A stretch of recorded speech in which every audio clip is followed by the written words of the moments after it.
इस वीडियो में हम लोग क्लास 7 विज्ञान का अध्याय 17 पढ़ने वाला है, जिसका नाम है पौधों में जनन।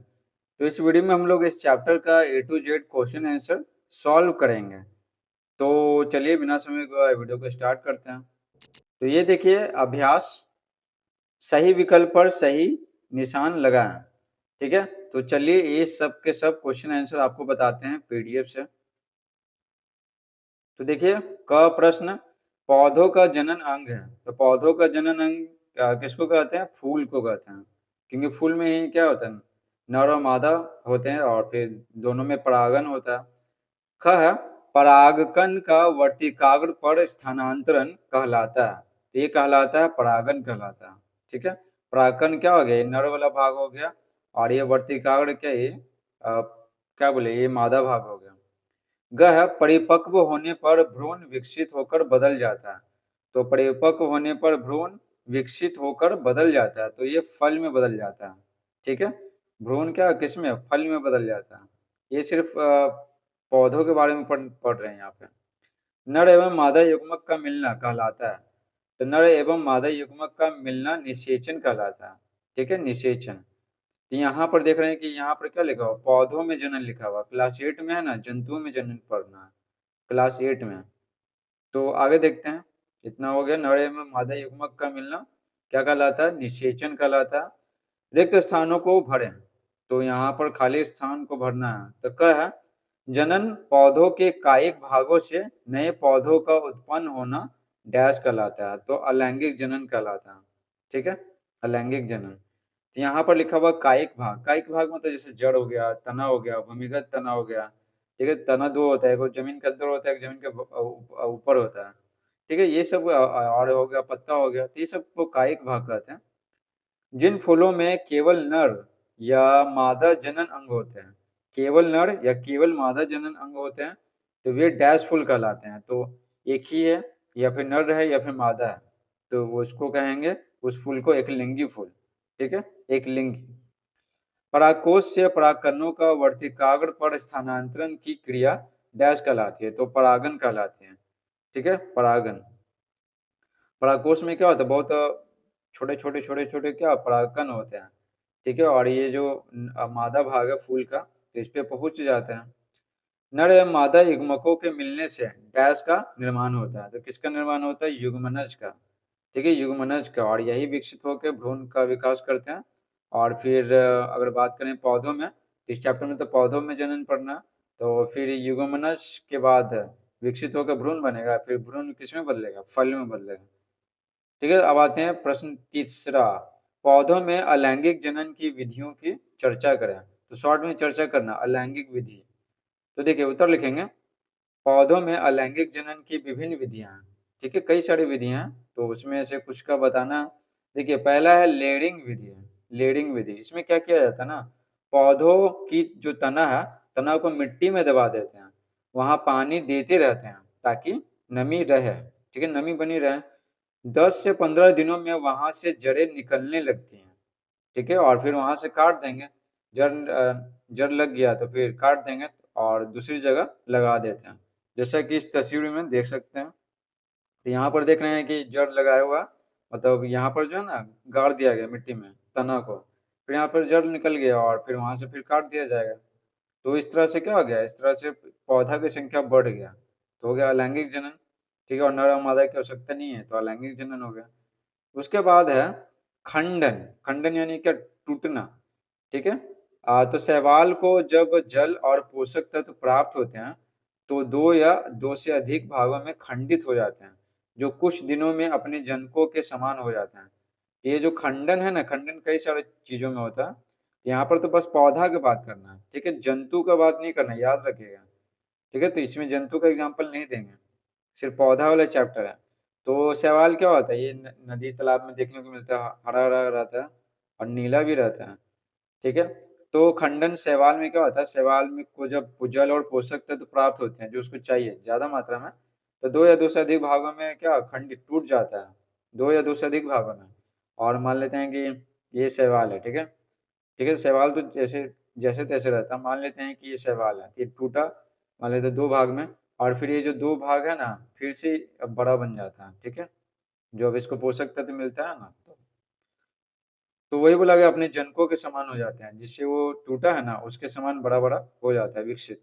उसके बाद है बीजाणु। तो अनुकूल परिस्थिति में बीजाणु अंकुरित होते हैं और नए जीव में विकसित होते हैं। अनुकूल परिस्थिति मतलब क्या, भोजन रहेगा और तापमान सामान्य रहेगा, ना बहुत ज्यादा ठंडा ना बहुत ज्यादा गर्मी, ठीक है। तो इसको बोलते हैं अनुकूल परिस्थिति। और भोजन का व्यवस्था, नमी है, ठीक है, पानी है, नमी है, तो ये सब हो गया अनुकूल परिस्थिति। तो वो वही बोला गया बीजाणु में क्या होता है, अनुकूल परिस्थिति में बीजाणु अंकुरित होते हैं और नए जीव में विकसित होते हैं। और ऐसा देख ये किस में होता है, ये ऐसा है ना, बीजाणु वाला जो प्रक्रिया है ये मॉस में होता है, ठीक है, और फर्न में होता है, ये जो निम्न स्तरीय पौधों में होता है, ठीक है। तीन मॉस और फर्न है ना, निम्न स्तरीय पौधे हैं, इसमें होगा बीजाणु। चौथा प्रश्न देखिए, बीजों के बनने के लिए लैंगिक जनन आवश्यक है, क्यों? तो फल बनाना बताया था, ठीक है। तो नर और मादा युग्मक मिलने से युग्मनज बनता है, युग्मनज से फिर भ्रूण बनता है, तो भ्रूण फिर फल में बदलता है। अब यहाँ पर देखिए बीज कैसे बनता है, ठीक है। तो देखिए लैंगिक जनन में नर युग्मक मादा युग्मक से बीजांड में मिलते हैं, ठीक है। बीजांड, जब ये फूल का चित्र देखिएगा ना, तो अंडाशय के अंदर रहता है बीजांड। तो लैंगिक जनन में नर युग्मक मादा युग्मक से बीजांड में मिलते हैं। इसके बाद क्या होता है, निषेचन होता है, मिल गया तो इस प्रक्रिया को निषेचन कहते हैं। निषेचन के कारण युग्मनज क्या ना भ्रूण में विकसित होता है, और भ्रूण विकसित होकर फिर क्या बीज बन जाता है, ठीक है, बीज।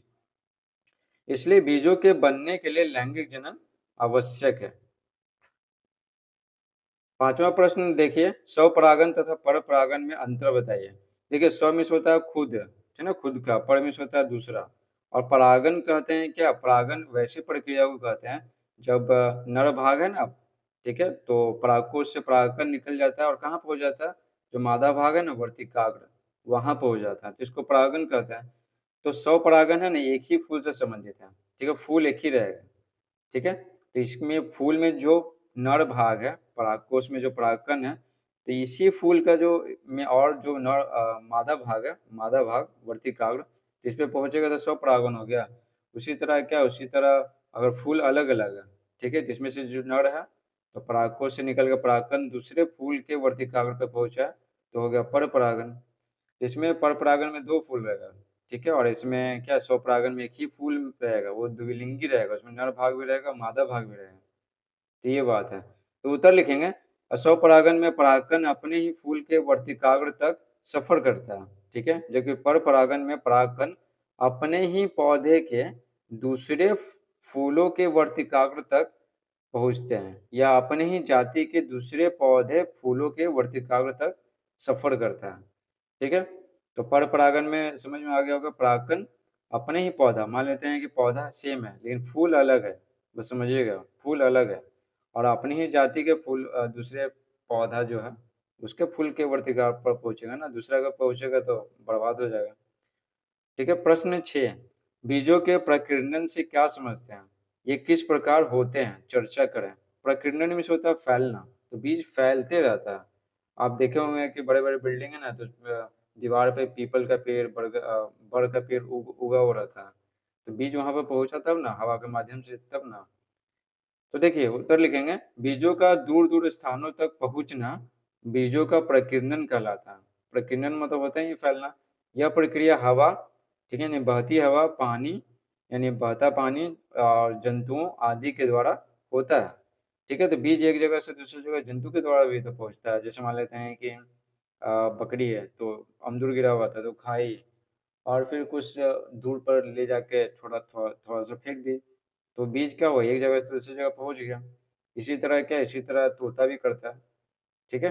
वो अमदुर खा जाता है लेकिन उसका बीज नहीं पचता है, तो वो जहाँ पर वो ठीक है, जहाँ पर वो निष्कासन करता है तो उससे क्या होता है, उससे बीज से पौधा निकल आता है।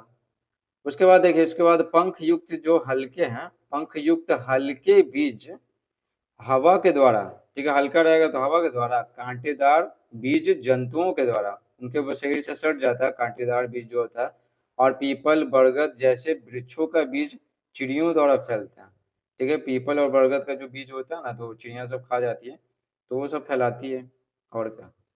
प्रश्न 7 है, फूल का चित्र बनाकर उनके प्रमुख अंगों को नामांकित करें। तो फूल का चित्र बनाना है और उनके सभी अंगों का क्या करना है, सभी अंग मतलब प्रमुख अंग का नाम लिखना है।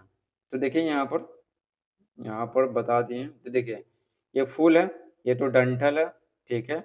उसके बाद ये जो बीच वाला जो भाग होता है ना, वो मादा भाग होता है, समझे। तो ये फूला हुआ जो भाग है पुष्पासन हो गया, और बीच में जो है ना, बीच वाला भाग ये अंडाणु हो गया, ठीक है। और क्या, ये जो लंबा सा नली है उसको वर्तिका बोलते हैं, और इसके जो किनारे वाला भाग है उसको वर्तिकाग्र बोलते हैं, ठीक है।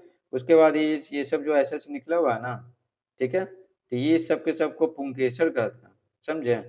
पुंकेसर ये क्या होता है, ये नर भाग होता है, और ये जायांग का है ना मादा भाग होता है। जायांग में देख ही रहे हैं कि ये हो गया, ठीक है, ये सब। और देखिए, और तो पुंकेसर नर भाग में क्या होता है, ये जो लंबा लंबा निकला हुआ है तो उसको तंतु कहते हैं, और इसके बीच इस किनारे में जो है ना उसको परागकोश कहते हैं, इसमें छोटे छोटे परागकण होते हैं, हो गया। और फिर उसके बाद ये जो पत्ता है ना, पत्ता जो रंग बिरंगा होता है, फूल का पत्ता कह सकते हैं उसको, दल बोलते हैं। और जो किनारे निकला हुआ रहता है ना, जैसे टमाटर लेते होंगे तो हरा हरा दिखाई पड़ता है, जैसे टमाटर है तो हरा हरा दिखाई पड़ता है ना, ठीक है, ये वाला हरा हरा तो वो क्या है, वो बाह्यदल है, ठीक है, बाह्यदल है। इतना काम खत्म हो गया। तो बस ये बाह्यदल क्या करता है, जब ये फूल खिला हुआ नहीं रहता तो ऊपर पता है, ऊपर हरा हरा रहता है, ठीक है, हरा हरा। तो आप देखे होंगे फूल जो नहीं खिला हुआ है ना, तो उसके ऊपर हरा रंग का परत रहता है, वही वही बाह्यदल, ठीक है। तो बस यही है। तो फूल का चित्र बनाकर उनके प्रमुख अंगों को नामांकित करें। तो आपको बताया था कि ये क्या बोलते हैं, ये जो निषेचन होता है जिसको हम सब परागन कहते हैं, परागन, ठीक है। तो ये जो परागकश में जो छोटे छोटे जो परागकण है, तो यही पहुंच जाता है कहाँ, ये वर्तिकाग्र पे पहुंच जाता है, ठीक है। इसी को तो परागन कहते हैं। अब आगे देखिए 8 नंबर, जिन पौधों में कायिक प्रवर्धन होता है उनकी एक सूची बनाएं। कायिक प्रवर्धन, तो देखिए उत्तर लिखेंगे, पौधों के नाम, जैसे गुलाब है तो गुलाब में क्या होता है, लेयरिंग विधि होता है। लेयरिंग विधि क्या होता है बता चुके हैं। गेंदा चमेली तो इसमें भी लेयरिंग विधि, गन्ना में लेयरिंग विधि, ठीक है। उसके बाद देखिए यीस्ट, यीस्ट में क्या होता है, मुकुलन विधि होता है, ठीक है। इसमें एक उभार निकलता है और फिर उभार विकसित हो जाता है और फिर वो अलग हो जाता है, ठीक है। और फिर अपने जैसे जनक का आकार ले लेता है। शैवाल में खंडन विधि होता है और मॉस और फर्न में बीजाणु विधि होता है, ठीक है, बीजाणु विधि। 9वां प्रश्न है, यदि पौधों में बीजों का निर्माण न हो तो क्या होगा, कक्षा में चर्चा करें। तो पौधों में बीजों का निर्माण न हो तो बीज ही एक जगह से दूसरी जगह फैल के ना पौधा बन जाता है, पौधा पेड़ बन जाता है। जंगल में तो ऐसे ही होता है। अब बोल रहा है कि बीज ही नहीं रहेगा तो नया पौधा निकलेगा कैसे, ठीक है, जंगल में कैसे निकलेगा। हम सब तो मान लेते हैं कि कुछ भी है, जैसे तो फूल जैसे गुलाब का फूल है तो उसका डंठल रोप देंगे तो हो जाएगा, लेकिन जंगल में कौन रोपेगा उसमें। तो देखिए यदि पौधों में बीजों का निर्माण नहीं होगा तो नए पौधों का विकास नहीं हो पाएगा, नए नए पौधा का निर्माण नहीं हो पाएगा। बीज से ही नए पौधे उगते हैं, बिना बीज के नस्लें विलुप्त हो जाएंगे। जंगल में तो वही होता है ना, बीज से ही बोले तो पौधा निकलता है, फिर पौधा पेड़ बनता है, वहाँ कौन रोपने जाता है। अनाज फल सब्जियां आदि खाद्य पदार्थ उपलब्ध नहीं होंगे, पौधों की कमी से वायुमंडल में असंतुलन आ जाएगा। पौधा की कमी हो जाएगा तो ऑक्सीजन जितना चाहिए उतना मिल नहीं पाएगा, और कार्बन डाइऑक्साइड गैस ये पौधे ही लेते हैं तो उसका मात्रा बढ़ जाएगा और गर्मी बढ़ जाएगा, ठीक है, पौधा का प्रभाव के कारण। तो इस प्रकार से पूरा चैप्टर समाप्त होता है। आई होप आपको ये वीडियो समझ में आया होगा। अगर समझ में आया तो वीडियो को लाइक करें, चैनल पर नए तो चैनल को सब्सक्राइब करें। Thanks for watching.